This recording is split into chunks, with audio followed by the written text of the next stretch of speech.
Well, good day, folks, and welcome to another edition of Lumberjack Logic. I'm your host, Neil Johnson. Excited to be with you and excited to share this report. Now, by now, most of you probably know that Jussie Smollett was found guilty. I'm not going to cover that a lot on this report. I've got a bigger story to cover, and that's what people were saying, who was saying it, that involves people at the highest levels. And I'm not just talking about Kamala, okay? Also, how CNN basically tried to tip this guy off before as the police were investigating. This is a wild, wild ride. Stick with me through this one, but quite a story to tell here, folks. Also, real quickly, mypillow.com, promo code Lumberjack. You can save up to 75% right now. Biggest sales they've ever had. They're so comfy. You'll love these travel pillows. I take them everywhere I go. Anyways, other links are down below for sponsors. You guys know the drill. All right, so here we go. First, I'll give you, for those who don't know, he was convicted. Jussie Smollett was found guilty on 5 of the 6 counts, okay? Basically, of orchestrating a fake hate crime against himself to cast Trump supporters in a bad light. That's right. Remember the swastikas on the churches and all this different stuff? Always, done by other people to then try. They have like false flag central out there, man. It's just nuts. And people still buy it and run with this junk, okay? But it fits their narrative, okay? We've all got to be on guard against that. So, former Empire actor Jussie Smollett. Remember, this guy, no one knew of him beforehand. You guys didn't know of this character, okay? Was convicted on 5 counts Thursday evening on charges he orchestrated this fake crime against himself nearly 3 years. Jurors acquitted him on 1 count. 6 men, 6 women in the jury, okay? Fake, racist, and homophobic attack against himself in January of 2019, and then lying to police about it in a bid for publicity. And remember, he got that publicity. Remember, you did not know who this character was. He will probably get a book deal. Some people will still believe him. 20% of the population will believe anything that the lefties say. That's real. That's real. Okay? And so he'll go around and make the rounds on CNN and MSNBC. Oh, wait, he's already kind of making the rounds. Well, let me get back to this, and I will get you into the CNN report. The bottom line is this. I've got to get to this other thing. I got a tweet by this guy I follow on Twitter. His name is George. He goes by Appahiz. He tweets over there. And he put this out because CNN's headline was, Jussie Smollett found guilty of falsely reporting a hate crime. Read that again. Jussie Smollett found guilty of falsely reporting a hate crime. That's the headline. So here's his response. He staged the crime and got caught. There was no hate crime, and he didn't falsely report it. He got caught. Then he sums it up, I hate CNN. That's what he did. I mean, falsely reporting a hate crime would be like saying, oh, this happened that didn't happen. Okay, like I saw this occur on this block, but nothing had ever happened there, right? But in this case, he actually staged it and then tried to implicate Trump supporters, okay, with this crime, okay? So that's that.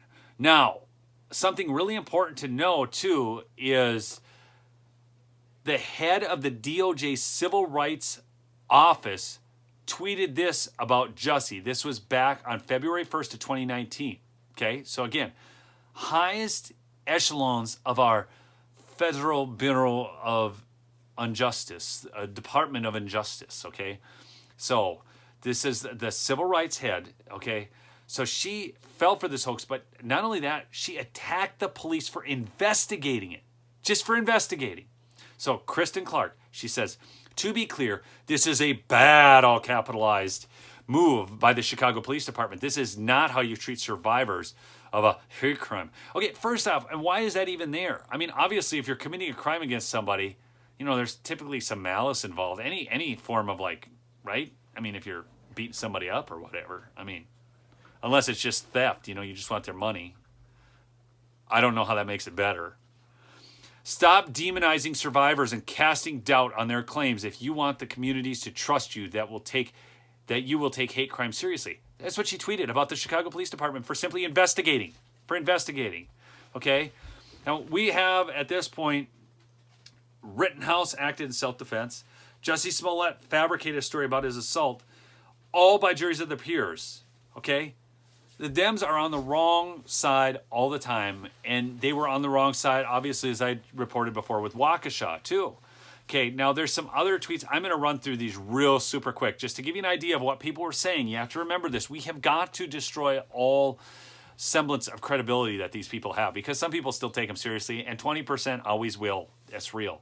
Okay, so Kamala Harris. Jussie Smollett is one of the kindest, most gentle human beings I know. I'm praying for his quick recovery. This was an attempted modern-day lynching. Okay, that was on January 30th. All these are right around the time. Ocasio-Cortez. This attack was not possibly homophobic. It was a racist and homophobic attack. Nooses never really disappeared from Joanne. Okay, Bernie Sanders who jumped in. Okay, surging hostility toward minorities around the country, and on and on. Lori Lightfoot attacking her own police department. My thoughts and prayers are with Jussie Smollett. Everyone deserves to live safely and true, authentic self in this city. As mayor, I will make sure that regardless of the victim's stature, these crimes and incidents and complaints are fully investigated. Rashida Tlaib, because she's always full of great stuff. Hell, when one of the most famous black gay men in America, he's not famous. Rashida, no one knew who he was. Gosh. Eric Swalwell, yes, Mr. Fang Fang himself. What happened to Jussie Smollett is vile and tragic. Thankfully, he will recover. But hate crimes like this are happening more frequently, egged on by careless, hate-filled rhetoric. Yeah, like careless, like let's stage a fake crime, accuse Trump supporters, and then tell the people to pull their punches, and then we'll go to the cops and tell them that this happened so we can gain our notoriety. Like careless like that, Swalwell? Okay? We start reducing these crimes by rejecting the speech. Neither can ever be accepted as normal. And of course, this was all about attacking Trump. That's what it was all about, okay? And then, of course, Cory Booker chimed in. But, you know, it's just pointless to read it all. But here's what you really need to know. Don Lemon of CNN, okay, faces ethical questions. Actually, he shouldn't just face ethical questions. Maybe he should be under investigation over Jussie Smollett's tip-off testimony.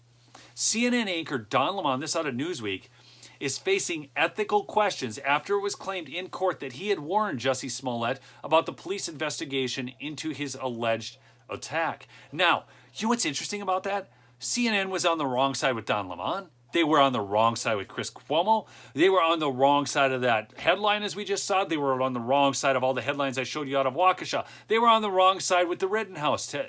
On and on. They are never right. Yeah. So, well, maybe they're right 20% of the time just because they have to show some rightness, so somebody will actually still believe that anything they say is credible. But the bottom line is they're not to be taken seriously. But former Empire star Smallett is currently awaiting the jury's verdict after standing trial. So this was just before the thing happened. The verdict came out. In his own alleged, because this was from yesterday, alleged attack by two men in 2019 on the streets of Chicago, during which he stated that a noose was tied around his neck. During a court testimony earlier this week, Smallett alleged that Lemon had sent him a message informing him about the Chicago PD, and they did not believe his account of what had happened on the night in question. The claim sparked an outcry by prominent conservative pundits. I'll join that club. Okay, a number of whom called on CNN to fire Lemon. They're going to lose their whole staff. Just wait till they get the goods on Maddow, because so far they've had to get rid of Cuomo, and now they should be getting rid of this character. And Stelter has proven himself to be a clown. And the CEO of the whole place, that Jeff, whatever his name is, I can't even remember. Anyways, people are... But I want to say they're unimportant, but they're still important because people still listen to them. That's what you need to understand. People still... That's why it's so important for us to inform people, all right? However, it turns out to be the case that Lemon did indeed send such a message to Smallett. Legal experts have shared that it wouldn't indicate any illegal activity on the newsman's part, though there could be other questions. Okay, it's obviously just kind of like what Cuomo did for his brother, right? You tip them off. Tip them off about what's going on so they can kind of get their bearings about them, know how they're going to talk to the press, whatever. You know, they are always on the side of what is not right. Anyways, folks, remember, please do subscribe to the channel if you have not. Remember also, all the links are below for the sponsors. They're great sponsors. They're worth supporting. Thanks so much. All right. I love you all. Peace out.